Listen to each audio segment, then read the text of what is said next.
Yo, what's going on YouTube? Is my audio working? Yes, it is. Sorry if my hair's a little fucked up. I'm back with another video, and this isn't the video I wanted to make. I wanted it to be a edited reaction. I literally had all the fucking clips together just for this shit to convert, just for the computer to put in MKV files instead of MP4. That was like literally the whole problem the whole time I was trying to post it, but we gotta get going here. The World Cup's going on. I'm going to try to watch a little bit of that, but right now we need to talk about Dexter and Metro Boomin. But first we're going to talk about this Metro Boomin album, sophomore studio album, a sequel to Not All Heroes Wear Capes, Not All Heroes Wear Capes. Yeah, that was the album. This is the sequel. He actually said he's planning on it being a trilogy. So yeah. Over a year in the making. He announced this album a year ago. There's been tracks on this project that have been circulating on the internet for almost 2 years. So, yeah. Obviously, the cover being inspired by Pink Floyd's album. I don't remember what album it is. I don't really want to get into specifics because that doesn't really matter here. But best promotion and marketing of the year, hands down. I don't think any other artist or producer or anybody else is really promoting their albums quite like Metro Boomin did here. I think this is fantastic, honestly. It feels like a movie, you know, like the aesthetics are great with the whole comic book thing, posting on your Instagram what the features of the album are going to be through these like comic book pages. He could have done more with his merch, honestly. I thought it would have been cool if he would have put like the comic book characters on like a shirt and sold it or something. That would have been really dope, but I guess it was just a promo thing. One of the best hip-hop producers of our generation and possibly all time here. There's definitely some producers you could argue are better than Metro Boomin all time, for sure, but I mean, he's definitely up there. All the features on this project, they did pretty good. There were some pretty beautifully like cohesive moments on this album at times that I really appreciated, but usually what we do is we kind of generalize the album and then we get into track by track reviews.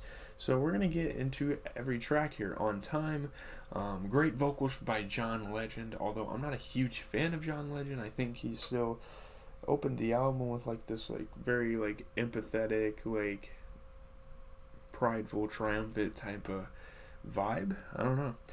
Morgan Wallen, very iconic segue into the next track to help out with the transition. If Young Metro don't trust you, motherfucker, you better run. Pretty legendary moment on this album. The Homelander sample was pretty crazy. I mean, Homelander's like a perfect example of like a hero and a villain. Like he saves people, but like deep down he's very corrupt and he's like a villainous person. So yeah, I thought that was really cool. The next song is Superhero. Very energetic. It gets you on your feet. This is a really good, because I mean, I think the first track was kind of like the intro to the album. I don't think it was necessarily a track. Superhero as the first track really jumpstarts the project.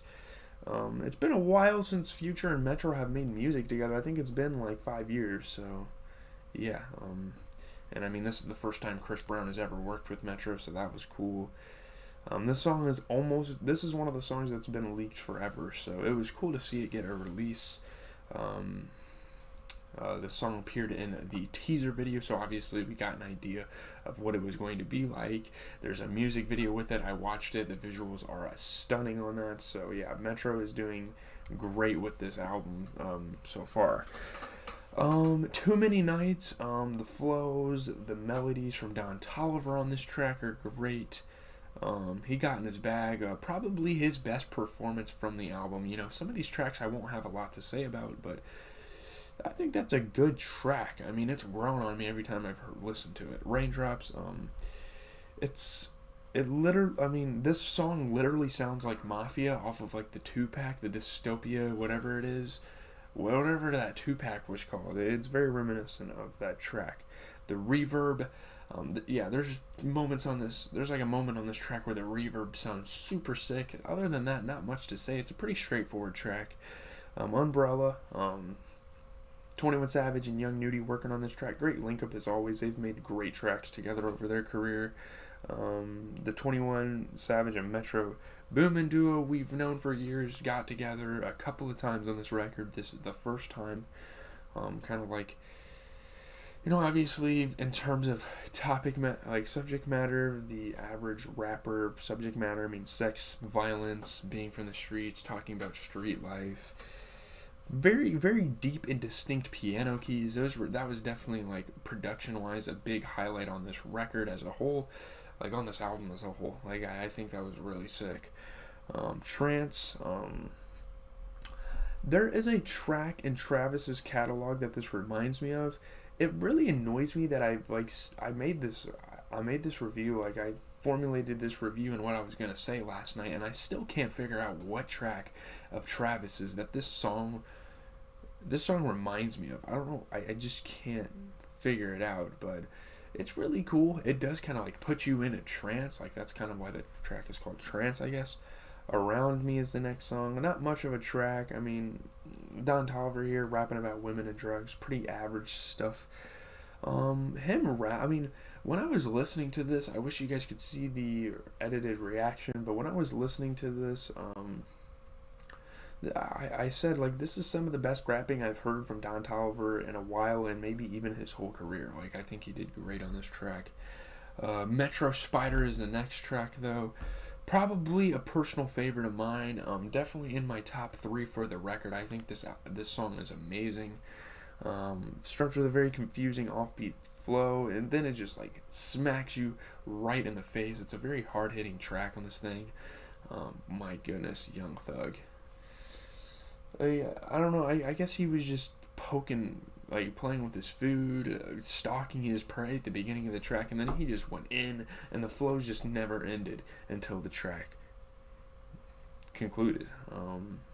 Young Thug contributed to this project, honestly, like, quite a bit, and a lot more than people will give him credit for. It's a great duo, Metro Boomin and Young Thug. Young Thug talking about designer clothes and drugs, and next song is I Can't Save You. It's an interlude. Cool flows. The only highlight is, like, the really fucking insane transition from Metro Spider to this song. I don't really have much to say about it, but in terms of, like, the transition, it really made this track.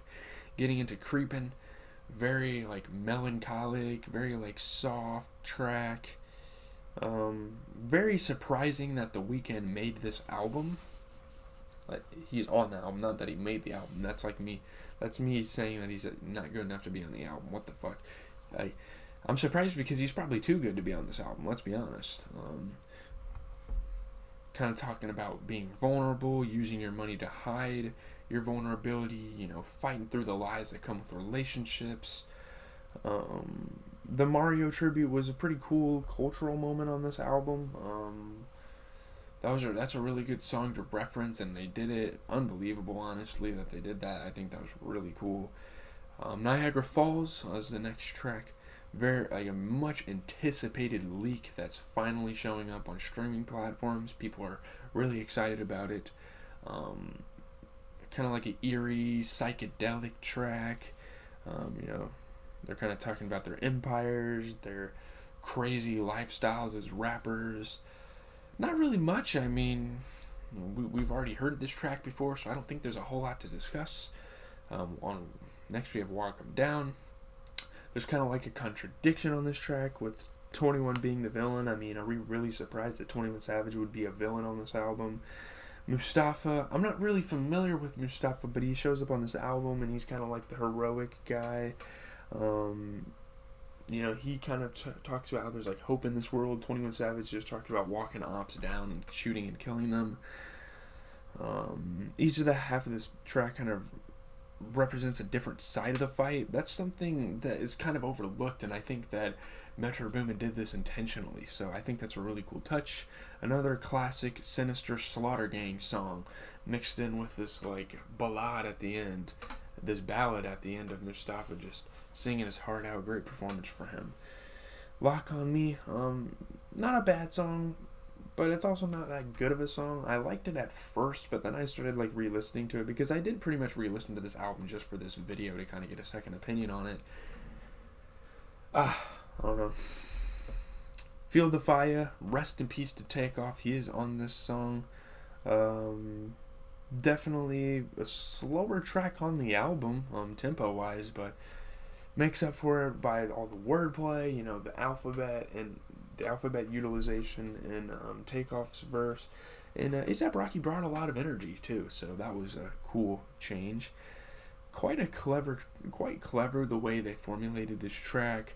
There's a lot of cultural references throughout this album. There's some religious sentiments on it that they discuss. And them kind of talking about the Push and P movement from Gunna. That was a cool little touch, given that Gunna really wasn't on this album technically, because the next song I'm about to talk about is technically a throwaway. So, yeah, next song is All the Money. I think this is actually a DS Forever throwaway. It's a bonus track. I mean, it doesn't really count on the album. I'm still gonna put it in this video because it's still on the album. Like, if you listen to the album, you can hear this track, but it's so weird how they did this. They should have just put this on DS Forever. It's kind of weird to just include this on the record. This is one of the only decisions on this album that are kind of sketchy to me. I'm not sure why he did this. But by the way, I'm going to be reviewing this album on my TikTok very soon for you, so you guys can get a number rating. We don't really do number ratings on the YouTube channel, but yeah, Metro Boomin still has at least 4 more albums to make in his career, I think. At least. He might do more than that. But leave a like, comment, and subscribe. As always, it has been GZTV, giving you guys the best music content out there. I don't really have much to say. I'm gonna make a Dexter review next. Probably work on homework for a little bit. When the Fortnite event happens, we'll probably stream on Twitch, so that'll be lit. There's actually basketball on all day too, so that's pretty dope. But yeah,